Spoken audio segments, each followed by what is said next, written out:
एकत्र येऊन ते संघटन तयार केलंय आणि आता त्याचा वटवृक्ष होतोय. त्या वटवृक्षाचे प्रमुख संतोष चोरगे पाटील यांच्या टाळ्यांच्या गजरात आपण स्वागत करून त्यांना हा पहिला कोयाजी बांधल पुरस्कार आपण देतोय. त्यांच्याबरोबरचे जर सहकारी असतील तर त्यांना विनंती आहे आपण या ठिकाणी येऊन कोयाजीराजे बांधल यांचा पहिला पुरस्कार आपण या ठिकाणी त्यांना द्यायचा आहे. मावळा पगडी एक पुष्पगुच्छ त्याचबरोबर कोयाजीराजे यांचं तैलचित्र या ठिकाणी देऊन आपण त्यांचा सन्मान करणार आहोत. दादा सांगायला खूप आनंद होतो. गोरगरीब मराठ्यांसाठी जसं आपण आंदोलन चालवलं ही सगळी मंडळी कायम आमच्या सोबत होती. कायम त्यांनी प्रत्येक गावामध्ये जाऊन हे काम केलेलं आहे. टाळ्यांच्या गजरात या पूर्ण संघटनेचं मनापासून कौतुक करावं तेवढं थोडं.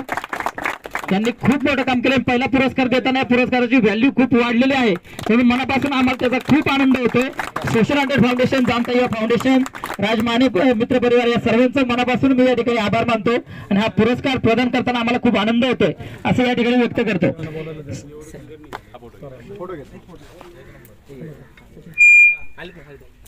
गड मी सचिन शेडके आणि त्यांच्या सहकाऱ्यांना विनंती करतो. ही दगडी वाहणारी मंडळी आहे. किल्ल्यांवर जाणारे मावळातून आता आलेले आहेत. काम करूनच आले. तुंग किल्ल्यावर पाटीलांचं काम चालू आहे. तिथे आता काम करूनच ही मंडळी इकडे आलेले आहेत. यांच्या भाचीचा हा विवाह सोहळा आहे. आपल्या भाचीचा विवाह सोहळा आहे असं समजूनच पाटील गाडी सोडून म्हणजे रस्त्याने चालत या विवाह सोहळ्याकडे निघताना सर्व दृश्य आपण पाहतो. आणि जेव्हा पाटील प्रत्येकाला दिसायला लागले, पाटील जेव्हा रस्त्याने चालताना दिसायला लागले तर अनेक जण पाटलांच्या जवळ येण्याचा प्रयत्न अनेक जणांनी केला. अनेक जणांनी फोटो सेल्फी काढायला सुद्धा प्रयत्न केला आणि अनेकांनी फोटो सेल्फी सुद्धा काढले. पण पाटील वेळ कमी होता म्हणून चालत निघाले होते. त्यामुळे सेल्फी हे पोषणाला बसायची म्हणजे आपण मंडळी गाव पुण्यातलं वेळेला बसलं चालत निघाले यांचा सन्मान ज्या ज्या ठिकाणी जातोय परिवाराच्या त्या ठिकाणी थांबतात. त्या तरी सुद्धा आम्हाला सांगावं लागलं की वेळ कमी आहे.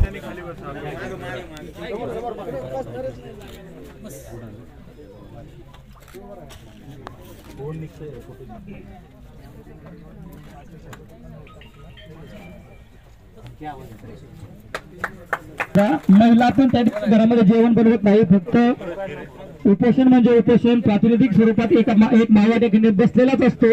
असं हे आरक्षणाचं गाव यांचा सन्मान करताना मला खूप आनंद होतोय.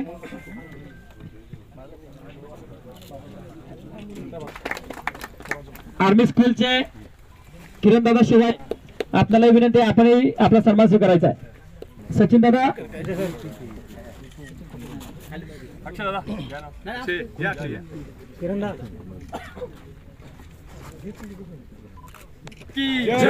इतिहास अभ्यासक, इतिहासाच्या नोंदी काढण्यासाठी आम्हाला ज्यांनी मदत केली ते सचिन दादा खोपडे. सचिन दादा खोपडे यांचा विशेष सन्मान आपण करतोय. संतोषजी झिपरे, संतोषजी झिपरे,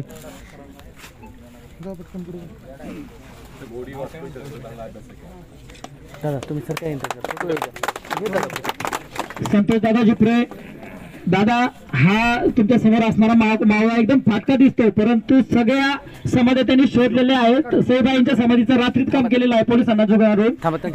संतोष दादा झिपरे यांचा सन्मान आपण या ठिकाणी करतोय. संतोष दादा झिपरे, बालाजी काशीद आपण येऊन आपला सन्मान स्वीकारायचा. बालाजी दादा काशीद, रवी दादा पडवळ,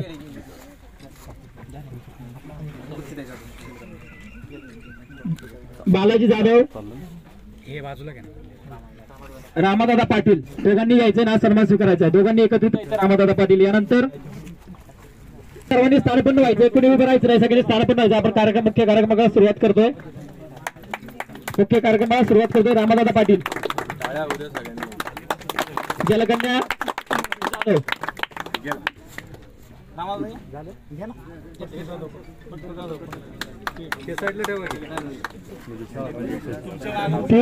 विक्रमी वृक्ष लावलेत लातूरमध्ये.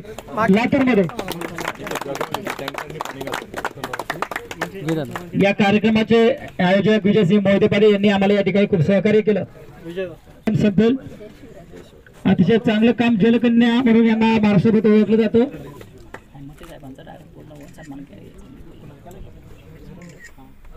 गावखेड्यांमध्ये पाहता जाऊन ही पोरं काय करतात, काय सांगतात, काय करतायत, रोज रोज येतात, काय सांगतात. परंतु आम्हाला सांगायला जी स्फूर्ती मिळते, जी कागदपत्र मिळतात की बाबा बांधलांचं सापडले रे, शिंदेचं सापडले रे, पोकळ्यांचं सापडले रे, मोहित्यांचं सापडले, गावामध्ये जाऊन जात आम्ही सांगतो. ते कोणाच्या आधारावर सांगतो तर ते नंदकिशोर मते यांच्या आधारावर सांगतो. या माणसाने सिंहगडावर PhD केली आहे. सिंहगड हा विषय घेऊन ते डॉक्टरेट झाले आणि त्यांनी आता सर्व मोडीची जी मराठा आरक्षणासाठी लागणारी कागदपत्र आहेत, आम्हाला ती कागदपत्र मिळाली, त्यांना फोटो पाठवला तर निशुल्कपणे आम्हाला त्याचं ट्रान्सलेशन करून मिळतं. आणि अधिकाऱ्यांकडून कागदपत्र मिळून ज्या नोंदी आपल्या सापडून दिल्या नव्हत्या, खोडल्या होत्या, फाडल्या होत्या, त्या सगळ्या पूर्ण काढून ज्या माणसाने या पुणे जिल्ह्यासाठी अख्ख्या सिंहगड पायथ्यातील सगळ्या मावळ्यांच्या नोंदी सापडल्या, त्या नंदकिशोर मते यांचा सन्मान करून मी नंदकिशोर मते यांना विनंती करतो, आपण असणाऱ्या अडचणी पुढच्या काळातील आपलं ध्येय धोरणं या ठिकाणी मांडावीत. मी दादांना विनंती करतो, फक्त त्यांचा आपण सन्मान करायचा आहे, कारण की या मावळ्याने आम्हाला खूप मदत केली आहे. आम्हाला अजिबात अडचण येत नाही दादांना मराठा सहयोग समितीला काम करताना, ते यांच्यामुळे.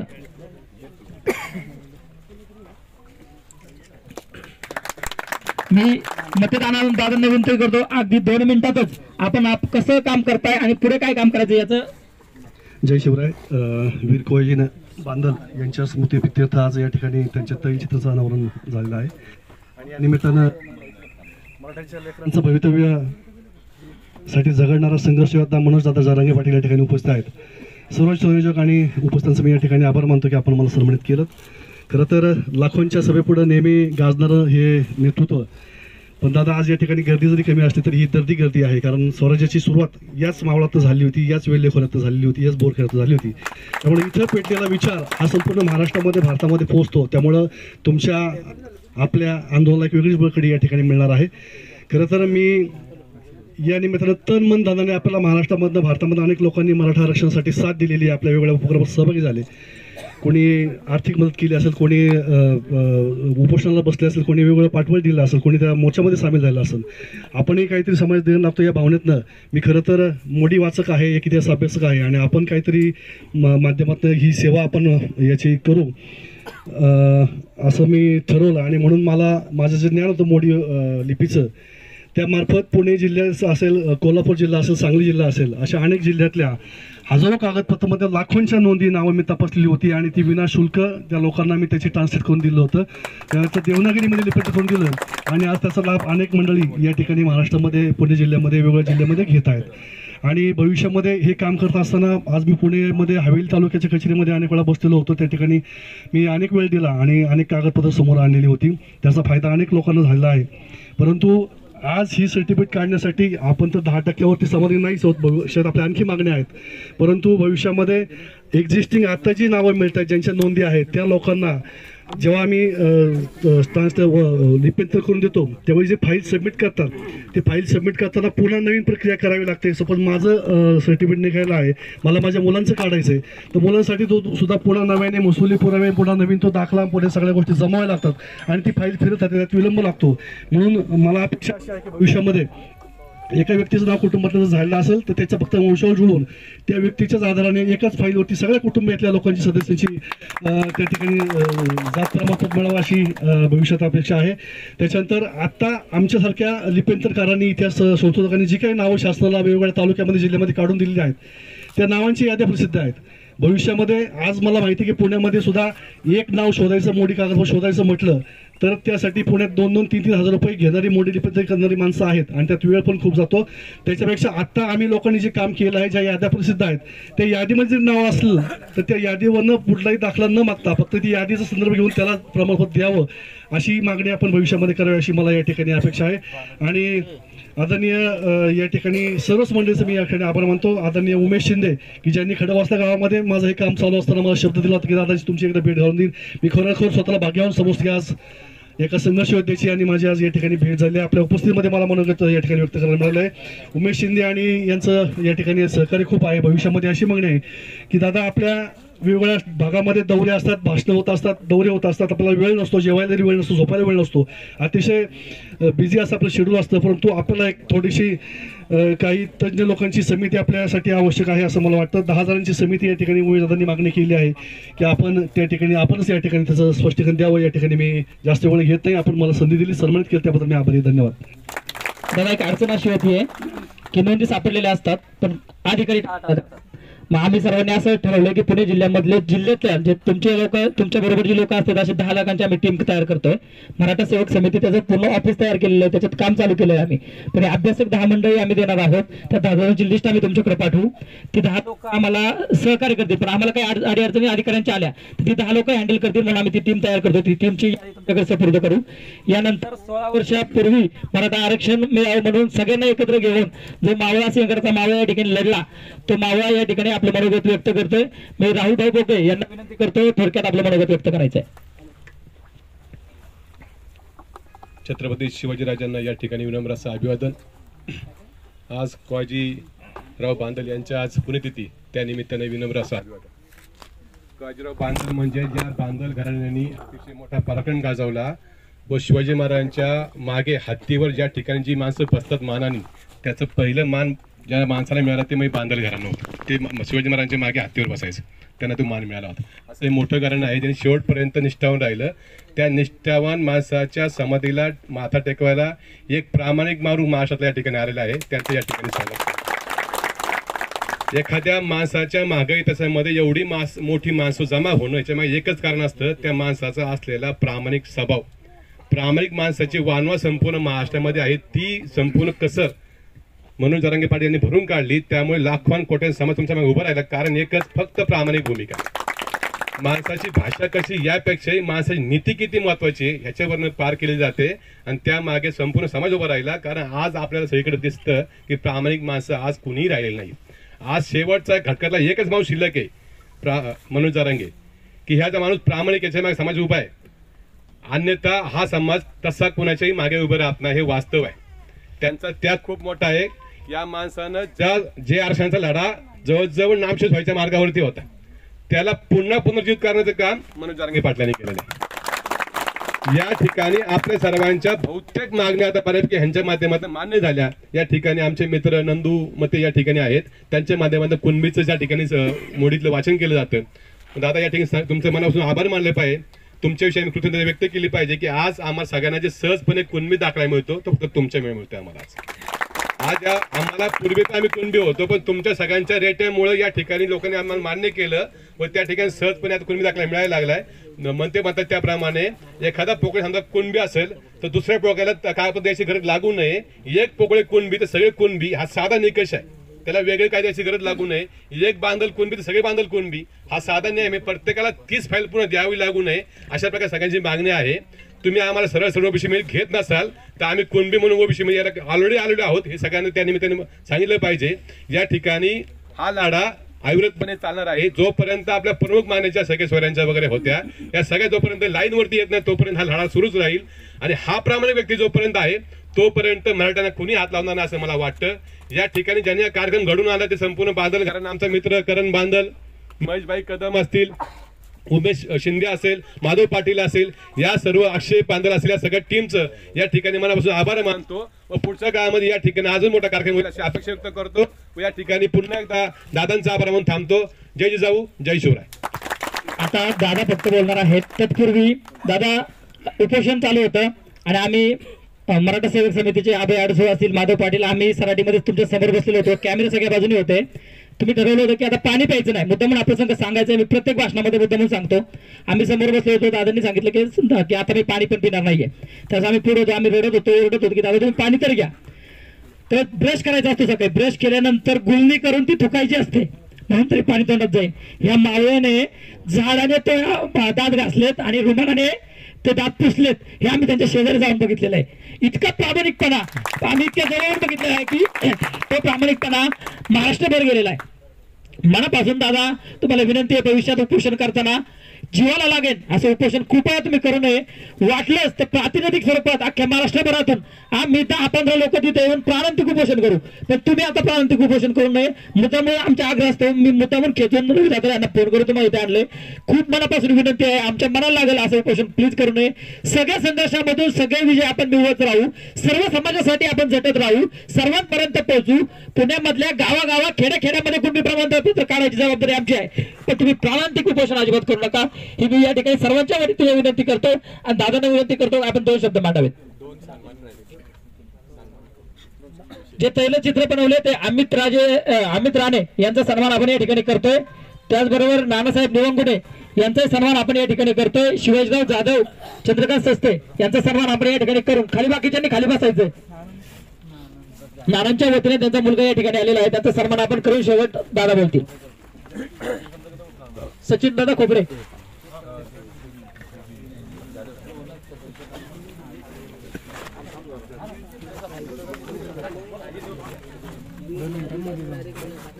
खरं तर कुणबी दाखले मिळणं हे या आरक्षणाचं मर्यादित यश नाहीये. या आरक्षणाचं सगळ्यात मोठं यश असे की गेले हजारो वर्षांच्या इतिहासात जी गोष्ट वेदांना जमली नाही, जी गोष्ट पुराणांना जमली नाही, ती गोष्ट मनोज दादांच्या आंदोलनांनी केली की पहिल्यांदा महाराष्ट्रामध्ये देशमुख, पाटील, राव, राजे सगळ्या उपाध्या टाकून अखिल मराठा समाज एका छत्राखाली आला. आणि हे एका छत्राखाली येणं हे गेल्या हजारो वर्षात कुणाला जमलं नव्हतं. त्या आंदोलनाने झालं. त्याच्यामुळे समस्त मावळवासियांकडून मी त्यांचे आभार व्यक्त करतो. बालाजी.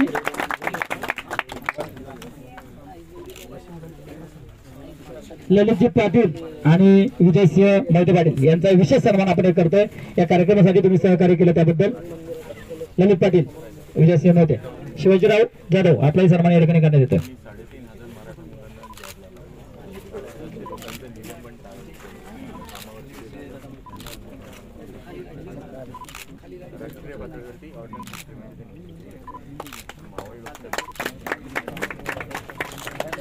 वेगवेगळ्या क्षेत्रातील सगळ्यांचा सन्मान झाल्यामुळे जी स्फूर्ती मिळते आणि ते तुमच्या हाताने सन्मान झाल्यामुळे जी स्फूर्ती मिळते ती शिवाजीराव जाधव यांच्या वतीने 3.5 लाख लोकांना रोजगार आपण दिलेला आहे. त्यानंतर मी दादांना विनंती करतो की आपण चंद्रकांतजी सस्ते यांचा सन्मान करायचा आहे.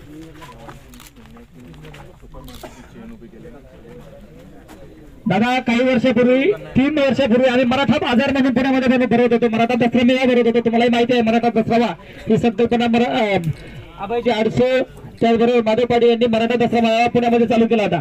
पुनर्जीवित तुमच्या वतीने ते करणार आहोत आणि पुढच्या काळामध्ये मराठा दसरा मेळावा देशातील सर्वात मोठा दसरा मेळावा होईल याची ग्वाही या ठिकाणी तुमच्या वतीने देतो.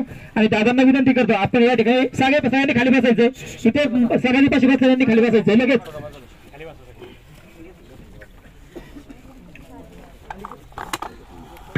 छत्रपती शिवराज वंदन करून वीर कोयाजीराव बांदल यांच्या पुण्यतिथीनिमित्त त्यांना विनम्र अभिवादन करतो आणि तुम्हाला खूप खूप शुभेच्छा देतो. त्यांचा इतिहास, त्यांचं शौर्य आणि पुढच्या काळात तुम्ही आणि आपण मिळून राज्यासह देशाच्या पातळीवर कसं जाईल याच्यासाठी आपण ताकदीनं सगळेजण प्रयत्न करू. कारण वीर माणसाचा वीर गाथा हा सर्वदूर पसरलाच पाहिजे. अंधारात ठेवला गेला, जाणून बुजून ठेवला की बाहेर येऊ दिला नाही.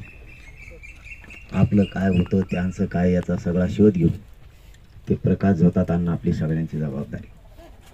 पुढं आणखीन जरी तुम्ही आता सुरुवात केली असली, पुढं चालून आणखीन याला मोठं रूप देऊ. सगळ्याकडून सगळे मिळून सगळे सरदार घराण्यांचे जेवढे जेवढे वीर होते त्यांचा सगळ्यांचा जे एकत्रित देशभक्ती कार्यक्रम लावून हा वीर त्यांचा इतिहास आपण राज्य आणि देशाच्या बाहेर नेलाच पाहिजे. आज त्यानिमित्ताने आपण चांगला असा संकल्प करूया. आता तुम्ही म्हणलात की त्याच्यातल्या अटी शर्ती कमी झाल्या पाहिजेत. ज्या वंशावळी जुळायच्या त्यातल्या त्या 1-2 दिवसातच होतील. मी बोलतो मुख्यमंत्र्यांना, जे सांगतात ते मी प्रामाणिक प्रयत्न करतो जे होईल ते. आणखीन बोललोच नाही, बोलायच्या अगोदर काही सांगता येणार नाही. शक्यतो आत्ताचा या गडाचा पायथा सोडतानाच एखाद्या दिवस मुख्यमंत्र्यांशी त्याविषयी बोलणं होईल. नसता 1-2 दिवसात 100% याच्यावर आपण थोडं काढू. मला जिथं ज्या गोष्टी माहिती होतात मी ते ताबडतोब सोडतो. कारण माझ्या नजरात लक्षात इतके कामं आहेत, इतके लोटालोटीने ढकली या गर्दीमुळं आणि त्याच्यामुळं नुसती पळापळी रात्रंदिवस. मला जिथं प्रश्न कळाला मी तिथं शक्यतो सोडायचा प्रयत्न करतो. लक्षात राहू नये, राहतच नाही. तुम्ही म्हणलात लाखोची गर्दी बघायची सवय लागली. काही थांबा रे, मग सगळं होतं गणित नाही नाही सर. त्यामुळे मी त्यांनाही बोलून देत नाही सरकारला मध्ये माय. ते मध्ये बोलले की मग समाजाचं गणित होतं सगळं, त्यांना ठेपायला आणतो मी. मला गर्दी फिरतीतला माणूस नाही आहे, मी साधा माणूस आहे. फक्त मला गोरगरिबांच्या लेकरांची माझ्या समाजाची जाण आहे. त्यांचा अन्याय आणि छळ मी नाही सहन करू शकत, म्हणून मी इतका ताकदीनं पेटून उठलेलो. मी मराय फिरायला असल्या गोष्टीला भेट नाही. मी कोणचा किती बलाढ्य सत्ता आहे किंवा किती बलाढ्य विरोधी याला सुद्धा मोजत नाही. कारण शेवटी आपण छत्रपती शिवरायांच्या मावळ्यांचं रक्त आपल्या अंगात आहे, भ्यायचा संबंध नाही कोणाला. मला गर्दी असावं असं काय नाही. मी 10 लोक जरी रस्त्यात उभा असले तरी त्यांना डावलून पुढं नाही जात, आणि 1 लाख असले तरी थरथर कापत नाही, आणि करोड बी असले तरी नाही. आता 6 करोड मराठ्यांचा 8 जूनला नारायणगडावर कार्यक्रम 900 करोड. ही शक्ती आपल्याला पहिल्यांदा जगाला दाखवायची, त्यात आपणही सगळे बांधव सहभागी व्हा. एकही माणूस या मावळातला आणि आपल्या परिसरातला घरी ठेवू नका. ही शेवटची संधी. आरक्षण पूर्ण 100% समाजाला मिळून देणे. तसं पाहिलं तर हे आंदोलन 100% यशस्वी झाले, 100%. पण आपण नाही स्वीकारत, कारण जवळपास 57 लाख म्हणलं तरी परिवार मिळून 1.25 लाख मराठ्यांना अंदाजे आरक्षण आत्तापर्यंत घेतले आहे, आणि हे 10% दिलेलं. दोन्ही मिळून पाहिलं तर सगळ्या मराठ्यांना शक्यतो 100% आंदोलनातून आरक्षण मिळालं. आता देशात असं एक बी आंदोलन नाही ते 100% यशस्वी झालं, एक पण नाही देशाचे पहिले. पण ते 10% आपल्याला मान्य नाही, कारण ते टिकणारच नाही. किती कसोटी लावली सरकारनं ते नाही टिकणार, कारण ते 50%च्या वर जात आहे. मर्यादा सरकार नाही वाढू शकत. केंद्र सरकारने जर मर्यादा वाढली तर टिकते, ते नाही वाढू शकत ती मर्यादा, कारण प्रत्येक राज्याची मग तीच मागणी होणार. त्याच्यात अनेक अडचणी आहेत. त्यामुळे आपलं हक्काचं आहे ना ओबीसीमध्ये, तेच आपण मागतो. राहिल्यात नोंदीचा विषय, काही जणांच्या सापडत नाहीत, तर ह्या 8 दिवसात आता सब रजिस्टर तपासायला सुरुवात केली. सब रजिस्टरमध्ये फारशी भाषा सापडायला लागली. गावोची गावं निघायला लागली. मराठवाड्यात गावोची गावं त्या सब रजिस्टरमध्ये निघायला लागली. तुमच्याकडे तपासले नसले तेही तपासून घ्या. आणि मोडी लिपीचे 16 प्रकार आहेत जवळपास, यातले 4च बऱ्याच जणाला वाचता येते, फक्त बाकीचे येतच नाहीत. मग ते भाषाच कळत नाही काही. 16चे 16 त्याचे प्रकार वाचणारे असले ना तर एक बी मराठा राहणार नाही आरक्षणा वाचून. सगळेच कुणबी. कुणबी म्हणजे शेतकरी. हे बघा, मग आता सरळ धोरण आहे, कोणाला पटवून येत नाही पटवते. मराठी आम्ही, कुणबी आम्ही, शेतकरी आम्ही, सगळंच आहे आपलं. म्हणजे सरळ सरळ आहे, काही नाही, हलका नाही, भारी नाही, ना काही नाही, काही नाही. शेतकरी म्हणजे हलका असतो का? आणि जग कशावर जगत आहे? मग शेतकऱ्याच्या जोरावर जगत आहे. त्यामुळे हलका भारी काय नाही. एक अडाणी माणसाचा शब्द होता पूर्वी कुणबी. नवीन सुधारित शब्द शेती आला, त्याला सुधारित शब्द आला. आधी का शेती थोडा शब्द होता, कुणबीकच करतो म्हणायचे. पोरग काय करतो जमायला गेल्यावर नवरीकडची विचारायचे काय करतो, ते म्हणायचे 15 एकर कुणबी, मग पोरग एकटंच वडीते. म्हणजे ते भाषा होती बोलण्याची. आता पहिल्यांदी आपले आजोबा पंजोबा चपलाला पायतान म्हणायचे, आपण चप्पल म्हणतो आता. म्हणजे सुधारित शब्द आला. पहिल्यांदा घराला वाडे म्हणायचे, आता हाऊस म्हणतात. मग काय घरात नाही राहायचं, आता डांबर झोपू लागून. म्हणजे सुधारित शब्द आला. तो कुणबी शब्द होता पूर्वी, सुधारित शेती झाला. त्यात काय वाईट, एवढे शेतकरी आहेत आपण. त्यामुळे हे सगळेच आपण शेतकरी आहेत, आणि क्षेत्रीय मराठी बी आपणच. लढायला आपणच होतो आणि शेती कसायला पण आपणच होतो. सगळ्याच मराठ्यांना मिळाला, त्याची काळजी नाही. आता महिनाभर त्यांना सुखी आचारसंहिता लागली तोवर सुट्टी नाही, सुट्टी नाही त्यांना. सगळ्या मराठ्यांना आरक्षण दिल्याशिवाय मी तर मग हटतच नाही. आपल्या शब्दाचे या पवित्र या वीर कोयाजी बांदलांच्या या पवित्र स्थळावरून सांगतो, यांना सरकारला सुट्टी नाही म्हणजे नाही, ते देणार नाही. ते सांगितलंय मी तो प्रश्न शंभूराजांना सांगितलं. आता फोन लागला की सांग लवकर. मी तो पण सांगितलेला आहे. आमच्या तिकडच्या 2-3 तालुक्याचं पण रेकॉर्ड जळालं आहे. जळालेलंच नाही, जाळलेला पण नाही. पंचनामा कोणाकडे? पंचनामा नाही तर रेकॉर्ड आहे. इंग्रज असो किंवा निजाम, त्यावेळेस जर रेकॉर्ड जळाला पंचनामे होत होते. गेवराई तालुका आहे बीड जिल्ह्यात, पूर्ण रेकॉर्ड जळीत दाखवले होते. मग काम तसं आहे, मी अभ्यास करून नाही करीत. त्याला म्हणतो, त्याला जाऊन म्हणत असतो मी डायरेक्ट दाखव पंचनामा. ते फुल टेन्शनमध्ये आलं. पंचनामात नाही ना, आम्हाला उजळलं कसं काय? आज त्या गेवराई तालुक्यात 123 गावं निघालेत एका तालुक्यात आरक्षणाची. तुम्ही पंचनामा मागा, तुम्हाला 2दा सांगितलं, मागितला तुम्ही रेकॉर्ड जाऊन त्या खड्ड्यात गेला तिकडे. पंचनामा जळिताचा तुम्ही मागितला का? तुम्हाला 3दा म्हणलो आम्ही. तुम्ही ज्या ज्या वेळेस मला पुण्यात भेटला त्यावेळेस मी सांगितले तुमच्या भोर तालुक्यातला रेकॉर्ड जळाला तर तुम्ही पंचनामा मागितला का? तुम्ही प्रत्येक वेळेस मला म्हणले ह्या वेळेस मागतो. तुम्हालाच कटाळा आलाय मोठा. आपण स्वतः पंचनामा विचारा त्यांना जर लेखी मागितलं ना 1 मिनिटात लिहून देते. सरकारने त्यांना सांगितलेलं आहे कोणी जर लेखी मागितलं तर 1 मिनिटात देऊन टाका. लेखी नाही बघत आपलं. पंचनामा कुठं? तुमच्याकडे जर इंग्रजाची राजवट असली इंग्रज पंचनामे करत होते. जळीत असो कोणाची हत्या झालेली असो काही पण असो ते पंचनामा करायची. साधं कोणाची ज्वारी बाजरीची वळाई जरी जळाली तरी पण पंचनामा करायची. निजाम जर असला तर निजाम सुद्धा करायचा. कारण दोघाचा वसुलीचा कर जो होता तो सारखाच होता. दोघंही एकमेकाच्या नोंदी मुद्दाम ठेवायची. पण इंग्रजाला निजामापेक्षा जास्त कंट होता. तो सगळ्या दुनियाचाच रेकॉर्ड ठेवायचा आणि रट्टे सगळ्या दुनियाचा खायचा.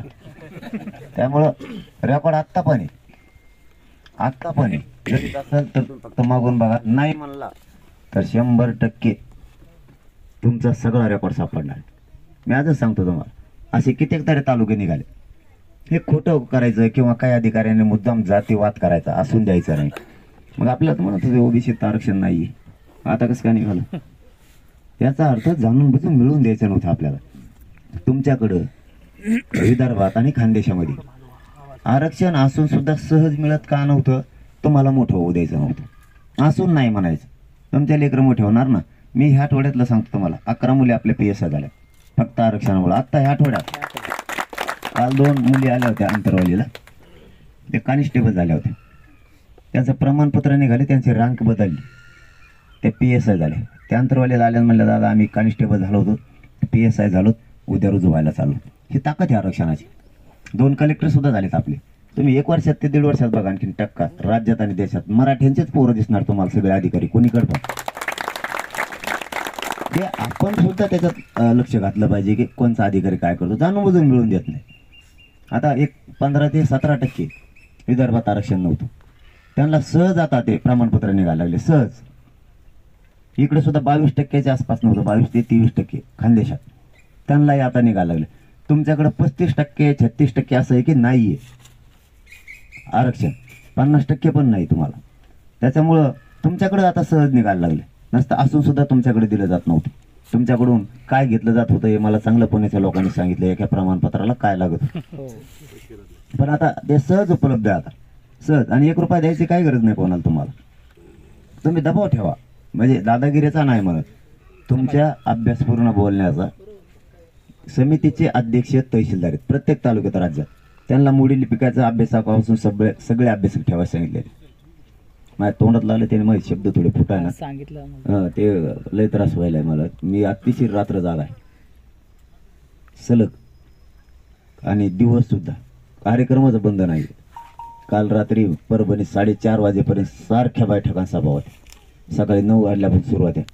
तुमच्याकडे यायचंय तर आम्ही 4:30ला तिथून निघालेलो. इथं 2-2:30 वाजता पोहोचलो. म्हणजे आणखीनही झोपलेलं नाही. आता पुन्हा उद्या सकाळी धाराशिव आणि बीडच्या टप्प्यात कार्यक्रम आहे.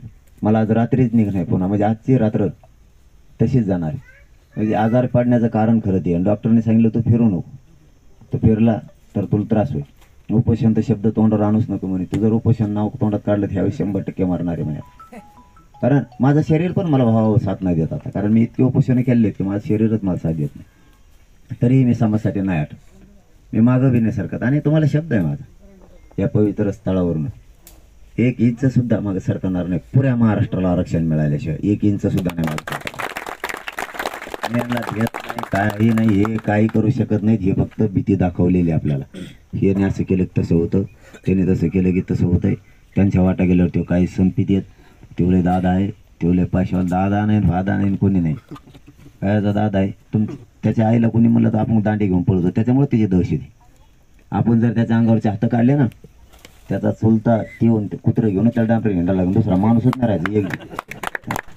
हे सगळे आपल्या शक्तीमुळे. काय संबंध नाही कोणाला व्हायचा. मी आता केवढ्या अंगावर घेतले तुम्ही तर बघा अंतरवेळेला. चांगले नमुने गार केलेत. माझ्याकडे आलेला मंत्री डबल येतच नाही अंतरवली. एकदाच येतो दुसऱ्या बारीने येत नाही. त्याला जर म्हणलं अंतरवले जाय तेव्हा म्हणतो दुसऱ्या देशात जाय सांग पण तिथे जात नाही सरळ. कारण माझ्या समाजावर तेवढा अन्याय झालेला आहे. 70 वर्ष जाणून बुजून केलं, त्यामुळे घ्यायचा काय संबंध त्यांना? ते काय करणार आहे? जेलला टाकी आणि जेलला काय भ्यायचं? जेलला जायला भ्यायचं काय? काय कारण आहे? माझं काय आहे जेलला जायला आणि भ्यायला? 1 रुपया बी नाही माझं. मग पाकिट चोर आणलं, चोर 2 दिवस भाकर खात नाही. आपण भेटत नाही, त्यामुळे काही प्रश्नच नाही कोणाचा. जेलाला टाकून काय करीन? मी जेलाला बसन पण भेणार नाही. मी जेलात जरी पाठविलं ना तरी तुमच्याशी नाही गद्दारी करणार. आज सोडून मरल पण मराठ्यांशी गद्दारी नाही करणार मी कधी. मी काय साधा नमुना नाही आहे. त्याने जर मला जेलला टाकलं ना, मी जेलातले मराठ्याची कैदी एक करीन, हातच मोर्चा काढी. पण यांना झोप येऊन देणार नाही मी कवा. मी एक मोठं भूत लागल्यासारखं आहे त्यांना साध्या. ते दचकून उठते झोपीचं. मला एक त्यांचा मंत्री म्हणला, आता नाव नाही घेत त्याचा मुद्दा मी, एक मंत्री म्हणला तुमच्या चर्चेशिवाय कॅबिनेटमध्ये पानच हालत नाही म्हणे. पुढे नसलं तरी कोणी पान करून काढतो म्हणला आमच्यातला. मी एखादं ठरवून गेले आज याचं नावच नाही घ्यायचं तरी कोणीतरी काढतोच म्हणे काहीतरी. जबाबदारी ना बोलला लागेल. कारण मी म्हणजे माझा समाज नसता तर मी कोण? आणि ज्या समाजानं आता आपलं लेकरू मानलंय, मग त्या मायबापाशी गद्दारी करणारी फायदाच आपली नाही. इमानदारीनं काम करायचं. आणि माझी निष्ठा आणि इमानदारी कोणचंच सरकारी खात नाही घेऊ शकत, कोणचंच. आणि एखाद घ्यायला काय, मला खायचं असतं, तुम्हाला धोका द्यायचा असता तर मी मागच मोठा झालो असतो. पाठीमागच माझं आत्ता किती सोयी लागलं होतं. खासदारकीच्या टायमाला सगळ्या पक्षांनी मला पाठिंबा दिला आणि सगळ्या जाती धर्माने. फुकट खासदार झाला असतो की नाही मी? 1 रुपया बी नाही माझं तरी फुकट खासदार झाला असतो. आणि किती मजा आहे मग? पगार बी अजून खासदाराला पगार मिळाला असता मला. रेल्वे फुकट दिल्ली जाय, इमान फुकट, तिथं राहायला बंगला, मपली बायकोन मी दोघं ते गुलाबजामू खाल्ले असते. काही ताण होता का? लात मारली मी माझ्या मायबाप समाजसाठी त्याच्यावर. नाही पाहिजे म्हणलं मला गरजच नाही त्या गोष्टी. कारण मला ही संपत्ती केवढी आहे. तुम्हाला वाटतंय गर्दी पाहिजे मला नाही गर्दी भरदी लागत. मी कुठं जातो कुठं बसतो, कुठं पण जमिनीवर बसतो, चिखलात बसतो, मातीत बसतो. मी काय नाही विचार करत 100 कम जमिले 2000 कम नाही जमिले. मी हाय तसा निघतो. माझ्या मग गाड्या किती हे सुद्धा मी कधीच बघत नाही. मला गाडीच नाही एक तर सगळ्यात महत्त्वाचं. कोणाच तरी वाट बघावं लागते मला कवाशी घेऊन येतो. आणि त्याने जर मोकळी पाठवली तर मला दिवसभर टेन्शन येतं डिझेल काय टाकायचं. त्याच्यामुळे आधीच ठरायला असतं फुल करून तिकडून पाठवून तुपले तिकडे कोठ्यात नेऊन. आणि मी एकटा पळालो गाडी घेऊन तर बाकीचं आपाप माझ्या धक्का मागं पळत. कारण सरकारला मी तसं बोलतो ना, त्यांना वाटतं आपल्याला बोलून त्याच्यापेक्षा पळा. मी रात्रंदिवस सरकार समाजाचं काम करतो. रात्रंदिवस 24 घंटे दुसरं कामच नाही करत. काय मी आणखीन कुटुंब नाही बघितलं माझं. 8 महिने झालं कसलं. आणखीन उमऱ्याला नाही शिवलं मी. काय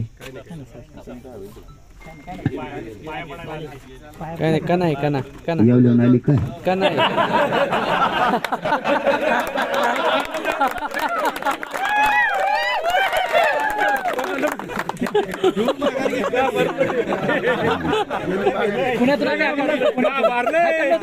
पुण्यात आलंच नाही अजून. लय फरफर करीत ते स्वतःलाच मोठा समजा पुढे गेला का घर दिसणार पाहणार खुर्ची खाली बरं पाच झोपला का तिकडे मला. मी सगळे तुमच्या ताकदीवर नीट केले आणि पुढे नीट करणार. त्यांनी फायदा करून घेतला. तुम्हाला शेवटचं सांगतो, आपली जाती एक नव्हती. त्याचा पुरेपूर फायदा यांनी उचलला आणि आपला इतका छळ केला. कसलं यायचं कसलं पण आणि काही बोलून जायचं आपल्याला. काही पण मिशावर ताव मारणारे, दंड थोपटणारे आपण लोक गप खाली मान घालून जायचे. हे सत्य मान्य करायला लागणारे.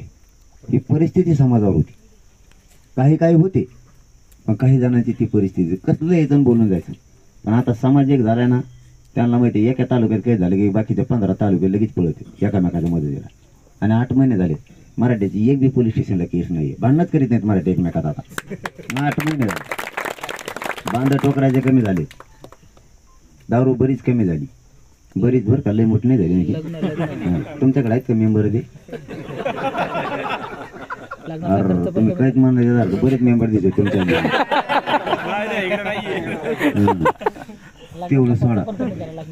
साधे लग्न मी 3500 लावले. 3500 लग्न म्हणजे साधा आकडा नाही हो. साधे मी लग्नाला गेलो गपचिप त्याला ते लग्न साधं करायला लागतं. मला आधी गोडीम बोली देत म्हणते ते आपला मराठा योद्धा आहे आपला माणूस आहे, बोला बोला बोला त्यांशिवाय लग्नच नाही लावायचं. त्याला काय मी तिथे गेलो गोळ घालणार आहे. मी तिथे गेलो मग तो साधं करण्यात चाललो आम्ही उठून. त्याचा अपमान होतो ते गपचिप साधं करतो. तर समाजाचं इथे 10-10 लाख रुपये 20-20 लाख रुपये वाचायला लागले त्या हट्टापाय. बांध कमी झाले फोडायचे लोकांचे. फक्त व्यसनापासून समाज लांब गेला ना आता. आयुष्याचं आरक्षण मिळाले तुम्हाला. आता चंद्र सूर्य असेपर्यंत तुम्हाला आता धाक नाही राहिला. ते कोणीच आता रद्द नाही करू शकत. फक्त व्यसन सोडा. जगाच्या पाठीवर सगळ्यात प्रगत जात म्हणून फक्त मराठ्यांची असणार. आणि कोणी ऐकत नसलं ना, ही गँग माया पुढे बसाच एखादी त्यांची यादी करा. तुम्ही मला गुपचूप अंधारात सांगा, यांना सगळ्यात जमा करतो ना असं ठिशीतून एखादी बार. म्हणजे हे आपल्या हक्काने आपले लोक आपल्या व्यसनापासून कमी करणं लय गरजेचं. आपण बाकी जिंकले. आता परत आता पोरांचा विषय होता आपल्या सारथीच्या 8 महिन्याचे 11 महिने करायचे होते. उद्या बैठक होईल त्यांची. शंभूराजे देसाई साहेबाला परवाच सांगितलंय. त्यांच्या तिथं काल बैठक सुरू झाली. काल शनिवार होतो ना, काल त्यांची बैठक पण झाली. त्यांनी सांगितलं मी 2 दिवसात कसं करून वाढायला लावतो. आता भरतीचा विषय होता. 15 दिवस वाढवली होती आपण पोलीस भरती. परंतु पुन्हा पोरं आले. ते म्हणले आम्हाला कुठं ती काय हँग झाली म्हणले, काय इंग्लिश मग जमत नाही बघा आणखी. हा काय पण हँग झालं म्हणले ते मग इंग्लिश जमत नाही ना, हिंदीचं मग जमत नाही आणखी. मग त्यांना परत उदय सामंत साहेबाला शंभूराजे देसाई साहेबाला पुन्हा फोन लावून सांगितलं की काही करून पोरांचं म्हणणं आहे 2 दिवस ते 6 दिवस आणखी वाढवा. त्याचा बी एखाद्या उद्या किंवा परवा मंगळवारपर्यंत ते निर्णय घेते. हे समाजामुळे होतंय. हे कामं फक्त समाजामुळे व्हायला लागले. काही पण असू द्या, समाजाचे प्रश्न मार्गी लागायला लागले. आज आपण एकजूट असंच राहू. या राजकारण्याच्या नादी लागून आपल्या लेकरांचं पुन्हा पुन्हा वाटलं नको. कारण आता हे 2 महिने पोळा आहे त्यांचा, 1-1.5 महिन्याचा. उमेदवाराचा आहे वंड्या बैल हिंगोळून सावधच आहे दादा. यांच्या नादात नका राहू, नाही तर आपला कार्यक्रमच होईल. 8 जूनला आपला 6 करोड मराठ्यांचा कार्यक्रम आहे नारायणगडात. एक बी माणूस माता माऊली सह घरी राहू नका. आणि उद्यापासून एक काम करायला चालू करा. आपण आपल्या 4 व्हीलर आणि 2 व्हीलरला पोस्टर छापा चलो नारायणगडचे 8 जूनचे आणि गाड्याला मागून पुढून लावून टाका. हे उमेदवाराला ते चिन्ह चिटका जागाच नाही राहिली पाहिजे. कपाळाला चिटके म्हणून हिंडी तिकडे गोंकडे यांना जागा ठेवू नका. कुठं बेजार करून टाका त्यांना. आणि सोशल मीडिया फुल चालवा. सोशल मीडियाला रोज एक सकाळी पोस्ट टाका तुमच्या कामात जा. 8 जून चलो नारायणगड विशाल महासभा त्याला नाव द्या. रोज एक पोस्ट टाका. उमेदवाराला 100 टाकेचा रोज टाकी जायचं त्याला 100. काय शिया थोडे जाते, शिया द्यायला लागलो का रोज 2 पोस्ट टाका चलो नारायणगड. त्या ध्यानातच नाही राहिलं पाहिजे चिन्ह काय एखाद्या भाषण करता करताच म्हणलं पाहिजे ते प्रचंड बहुमत नारायणगडा विजय बदल करून टाकायचे. आणला लय आपला गेम केलेला आहे. आपण आपलं फक्त एकजूट कायम ठेवा. तुमचा जळीत असं सगळाच प्रश्न आहे 2-4 दिवसात कसा मार्गी लागेल. कारण एका वंशावळीवर सगळ्याची वंशावळ शोधण्याची काहीच गरज नाही आहे. हेही मी त्यांना सांगतो. एखाद्या वेळेस जर आता पायथा उतरूस तर बोलणं झालं तर तुमच्या समक्ष लगेच मुख्यमंत्री साहेबाशी बोलून किंवा गृहमंत्र्याशी बोलून लगेच करून देतो. आता धन्यवाद पुन्हा एकदा. आपल्याला वीर यांच्या पुण्यतिथीनिमित्त अभिवादन करून तुम्हाला सर्वांना शुभेच्छा देतो आणि थांबतो. धन्यवाद. जय शिव.